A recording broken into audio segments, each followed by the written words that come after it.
First and foremost, gratitude in our heart. So first and foremost, payagan niyo po ako magpasalamat sa Panginoon Diyos.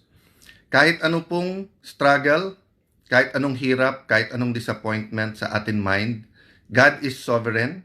He has a plan. He has a plan for you. For each one of you who is watching now, He has a plan for your community, for your family. He has a plan para sa ating bansa. Sabi sa Jeremiah 29:11, "For I know the plans I have for you. Plans to prosper you and not to harm you. Plans to give you hope and a future." So parang magulang yan, may plano sa anak. Pero yung anak, kailangan nakikipag-usap sa tatay, ano tay ang plano mo? Ano ang seed na nilagay mo sa puso ko, sa isip ko? Ano bang future ko ang nakikita mo? So parang bata na sabi mo, yan ang magiging valedictorian. Yan ang magiging pinakamagaling na surgeon sa ating bansa.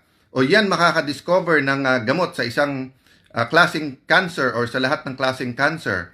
O kaya yung sasabihin mo, yan ang abogado na magiging Chief Justice at magbibigay ng hustisya sa ating bansa. Pero kung magdadrug siya or masamang barkada at hindi mag-aaral, hindi mangyayari yung plano. So let me start out by a vision that was shared by a pastor. He's a U.S. pastor, but his heart is in the Philippines. With the Philippines, for Filipinos. Madalas siyang bumisita dito to my knowledge. At ang sinasabi niya, and madalas siyang kausapin mga Pilipino, sabi niya, the Philippines was meant to be a rich, influential, powerful country. Ulitin ko po ha, sa kanyang vision. Meaning hindi lang niya to opinion, pero yung nilagay ng Panginoon sa kanyang mind at heart, mayaman, influential, powerful ang Pilipinas. Pero sabi niya, it's like a pot o yung isang paso na puno ng riches, parang liquid gold. Pero binutas ng mga stewards o ng mga leaders at sinipsip or kinuha yung treasure for themselves, no? He told me this February 25, 2025. So way before the mahiya namang kayo speech. At sinabi nga niya doon, magkaka-shaking, but don't worry, kahit na grabe yung shaking sa politika, it will bring a revival. It will bring young people who will start their hearts will be pointed towards the Lord. So may hope po, may hope. So sa lahat ng nanonood ngayon, sa lahat ng kababayan natin, sa lahat po na nagpre-pray, sa Luzon, Visayas, Mindanao, sa ating mga OFWs, don't lose hope. Maganda plano ni Lord. But we have to seek earnestly kung ano yung plano na yan. We have to do our part, no? Fe Infante, Paul Maquinto, Nuke Wena, Rice, ganda pangalan na, Rick Demart, Factoran, Godspeed din sa'yo. Juliet Machan from New Zealand.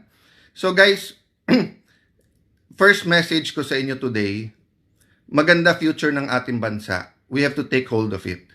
The Israelites, when they were freed from Egypt, 40 years sila sa desert. Bakit po? Sabi nung iba, mga religious leaders natin, Christian religious leaders, whether Catholic or Protestant, it was because of sin. Tama din po yon. Dahil sa sunod-sunod pa rin ng pagkakasala, hindi nakapasok sa Promised Land. Hari Pautin, Assalamualaikum, lahat ng ating mga kapatid na Muslim. Assalamualaikum sa inyo, Pastor Corpus. How are you? God bless you po. Mary Ann Vailoses, yan. Sorry po. Gusto ko rin, sabik din ako na kamustahin kayo lahat. Pastor Ador, Elena Balakenya, May Tai. Don't get tired fighting. Prayers po. I-recharge nyo po ako through prayers. God will recharge me na po. So, I was saying po, yung napalaya sa Egypt after napakatagal na slavery. But in the last few decades or the last few years, ine-explain din po ng ating mga pare, pastor, mga ministers, no, na the Israelites were out of Egypt, but Egypt was still in them. Anong ibig sabihin nun? Just because napalaya na sila, hindi ibig sabihin na yung mind nila hindi pa rin slave mentality. 'Di ba? So nung 1986 nagkaroon ng EDSA revolution, sabi natin never again, sabi natin hindi na tayo papayag na muli mabawi ang ating kalayaan.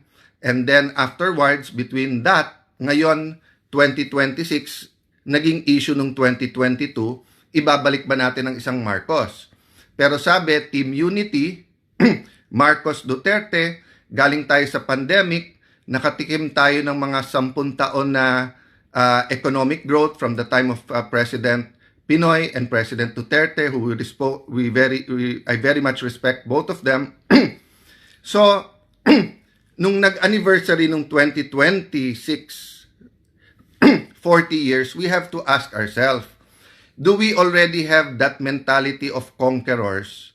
Or ang mentality pa ba natin ay slaves, di ba? So, saan slave? Siguro sa corruption at poverty, di ba? Kung makikita mo, ano ba sistema ng gobyerno ngayon? Una, kuyog, di ba? So, pagka ikaw ay naging oposisyon, vlogger ka man, mayor, congressman, senador, journalist, kung ano man, basta't mag-ingay ka, kukuyugin ka muna. Whether it's through trolls or whether it's through the NBI, whether it's through the departments that are relevant, medyo kukuyugin ka muna. Oo. Kung hindi ka makuha sa kuyog, kakasuhan ka na. Di ba? Oo. Pagka nakasuhan ka na at medyo busy ka na, na-realize mo may pamilya ka, may buhay ka, may there are other things in life, di ba, that are important to you. Not only building your nation, if you stop there, panalo na sila. So ang pangatlo nila ay ikukulong ka. Kukulong ka. Thank God wala pa naman yung kill. May mga namamatay pero so far hindi pa naman natin sinasabing political assassinations 'yon, di ba? At least at the leaders level. It's a pity that at the street level may killings talaga. But okay. So, kuyog, kaso kulong. So doon na sa nagsasabing hindi sila nag-i-intimidate, if you assume kung sa isip nyo you keep getting away with it and you think that the Filipino people are stupid, that's your opinion. But matalino po ang Pilipino kahit saan mo ilagay, kahit saan bansa, tinitingala. That's why nga sabay-sabay tayo nag-object doon sa depiction, 'di ba? Whether it's anime, cartoons, editorial cartoon, whether it's state media o kahit sino. And baliktad din, di ba po? One time may ganun sa isang TV series sa London, yung mali ang depiction sa ating mga nanis. Nagalit din tayo. So there's no room for hate, there's no room for yung i-compare tayo whether sa Matching, sa Unggoy, etc. Whether that's China or any other country in the world. And we also shouldn't do that. Thank you, Blas Jimenez, for saying be strong. God willing po. Yes, Bog Isidro, makakalaya ba si Sen Marcoleta? I have faith po. I have faith po na yung mga kinukulong nila na political prisoners, no? I consider Senator Jinggoy, Senator Marcoleta, former Congressman Mike Defensor, they are political prisoners. Kinulong sila dahil hindi sa kaso, kung hindi sa konsensya nila. Weaponize ang DOJ, ang Office of the Ombudsman, not for justice, pero dun sa political ends. We can talk more about that after the SONA, no? Para mas maganda yung discussion. But ang point ko po, tignan nyo po yung KKK, di ba? Kuyog, kaso, kulong. Ano naman yung KKK natin? Unang-una po, katotohanan. We have to fight for the truth. Whether it's in the impeachment, whether it's in the flood control, whether yung mga kinakasuhan, whether it's our dealings, no, in the South China Sea or all over, overall relationship with China, whether it's our relationship with the US, the basis should be truth, katotohanan. Pangalawa po, konstitusyon. Wala pong society ang unlad na walang rules. At dapat po fair at may justice po yung rules na yan. Ang ating pong rules ay yung konstitusyon. Pero ang rule po ngayon ay bend the law. Bend the law. Pati hindi na po bend the law, bend the constitution. Kung ano na lang ang gusto nilang interpretasyon sa batas. At dahil parang ngayon, frat war sa college, wala nang tama't mali. Ang question na lang, sino magkakampit, hindi. Yan. Nagkakaproblema yung buong bansa. When we bend the law, especially when we bend the constitutions, we weaken our institutions. So ano po yung pangatlong K? Corruption. Corruption. When you bend the law, it promotes corruption. So sabi po, unang sinabi ng new majority, huwag kayong mag-alala, hindi na si Senator Lacson ang magiging blue ribbon. So parang nilang inamin na talagang siya, what do you call this, bias doon at ayaw na sa kanya at saka medyo aminin man nila hindi, kung ano na script ng Malacanang, yun na ang sinusunod ni Senator Lacson at ni Senator Soto noon. Ang problema, ang nilagay, bata din ni Senator, wag ko daw gamitin yung tuta. So, bata din ni Senator Lacson ang nilagay nila dun sa Blue Ribbon Committee. O, nung lumabas na sinabi nung 18 Marines na mukhang may maleta din, mag-i-inhibit naman daw siya at gagawa naman daw siya ng subcommittee. Okay. Nung nag-settle down na, nakuha na nila yung majority, sa kanila na po yung Senate presidency at majority, biglang ang statement po ni Senator Erwin Elegant Tulfo, elegante magsalita di ba? So sabi niya, bakit ba paikot-ikot na lang tayo dyan? Dyan na lang ba iikot ang buhay natin? So makikita nyo po, dina-downplay na. So suddenly, it's not the biggest scam in terms of both yung pera, magnitude, at kung sino mga kasali dito. Di ba? Suddenly, hindi na. Kasi bakit naman dyan iikot ang mundo natin? Ibig sabihin, move on, pabayaan nyo na. Okay. So, nung nag-start na at medyo happy na sila na impeachment mode na tayo, mukhang hindi natutuwa sa pagtatanong ko, pagtatanong ni Senator Amy, lalo sa pagtatanong ni Senator Pia, at saka yung strict adherence namin sa law. Note ha, paulit-ulit. Sabi ni Senator Tito Soto, paraphrase, but basically sinasabi niya, anong rules? Ayaw nung Pinoy na technicality. Gustong gawin entertainment yung impeachment rather than trial. Gulat na gulat ako, pinangalawahan to. 'Di ba nung last session namin, last trial date, sabi parang basically inulit in a lawyerly way ni Senator Pangilinan. Lawyer siya eh. 'Di ba? Alam naman niya that there is procedural due process. So sabi nga po sa akin ng isang pulis, sir, pinarating sa akin, sir, buhay namin, araw-araw tinataya namin. Nandun sa kalye, huhulihin namin. Ilan beses kami pababalik-balikin sa korte. Ilan buwan yon, umaabot ng taon. Tapos biglang makakawala, tatawanan kami on a technicality. Tapos manunod kami ng impeachment, sasabihin, impeachment to, wag tayong technical, Vice President. So ano pa kaya yung ordinary pickpocket? Ano pa kaya yung ordinary na mga salisigang, mga nambubudol? Paano pa yung mga nambabastos sa ating mga kababayan sa kalye? Technicality, hindi importante. Bakit sa korte importante ang technicality? Guys, gusto din namin matapos na yung impeachment. But it is a trial. It is a court. So we have to act that way. Kaya gulat na gulat ako that a lawyer will speak that way. Having said that, balik tayo kay Erwin Tulfo. So sabi niya, ngayon, relax lang, relax. O, kayo po sumagot. Relax daw, dadating tayo dyan. So ibig sabihin, hintayin natin timing nila sa flood control. At marami na naman daw nakakasuhan. Okay. Remember, I'm the only one, at least I remember, at that level, Senator Patas, na nagsabi, siguro sa laki ng problema na to, sa magnitude ng corruption na to, at sa dami ng kasali dito, baka maganda yung buong generation natin ng politiko mag-resign at isang eleksyon bawal tayong tumakbo lahat. Tahimik si former Senate President Trilon, tahimik. Former Senate President Coco Pimentel, tahimik. Si former Senator Dick Gordon, tahimik. Lahat sila tahimik. Yung wag muna tayong tumakbo.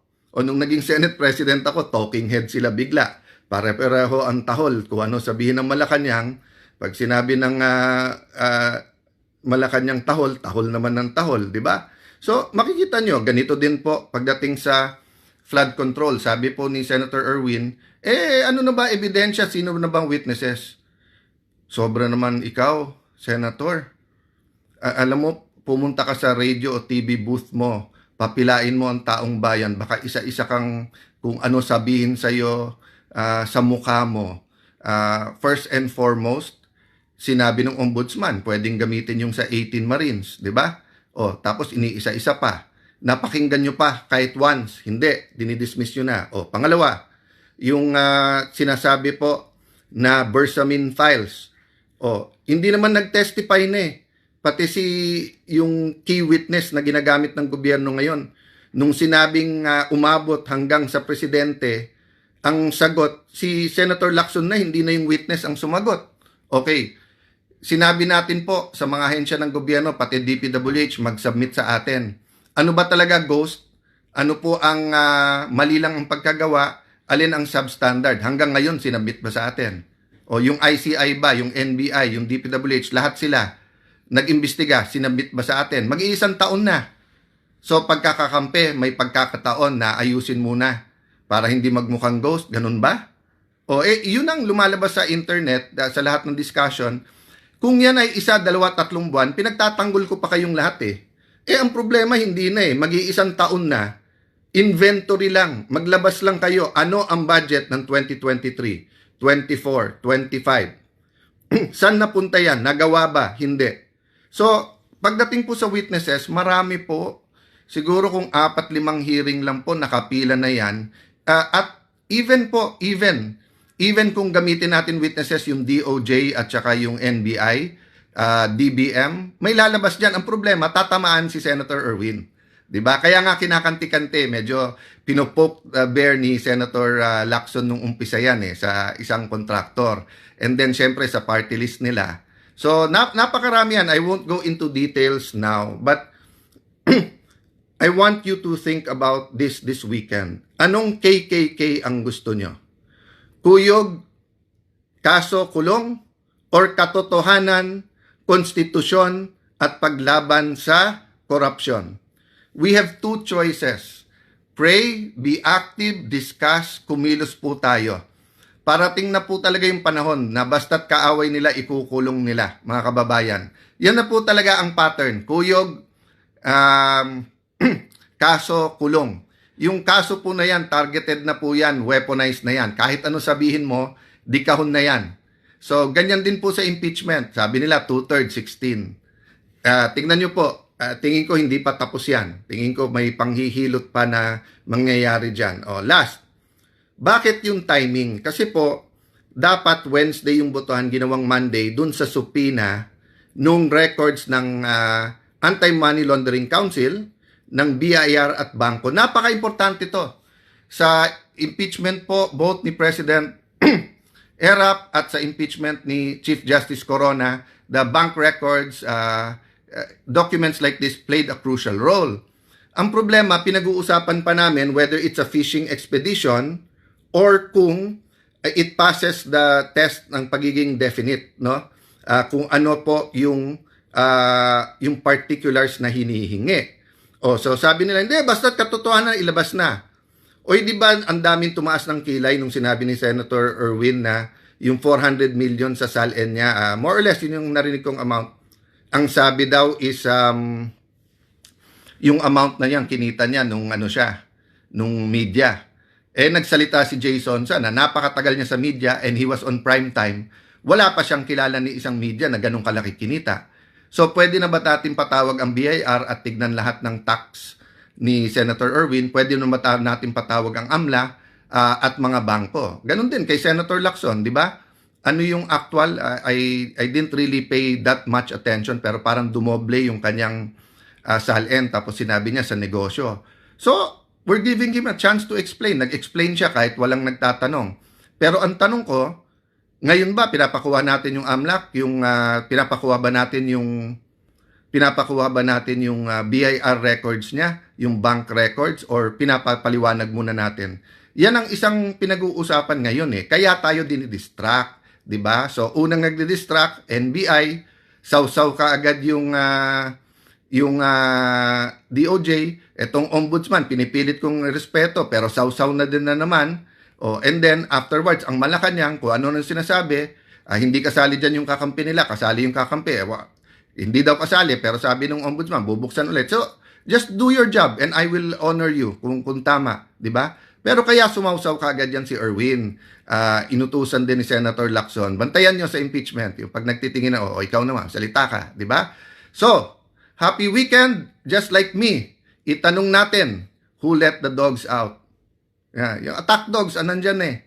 So, once na nandyan na yung attack dogs, let's not be distracted. Ako, mag-aaral ako. Napakaraming dokumentong dala ko. I started, I think, 1 o'clock, 1:30 in the morning kanina.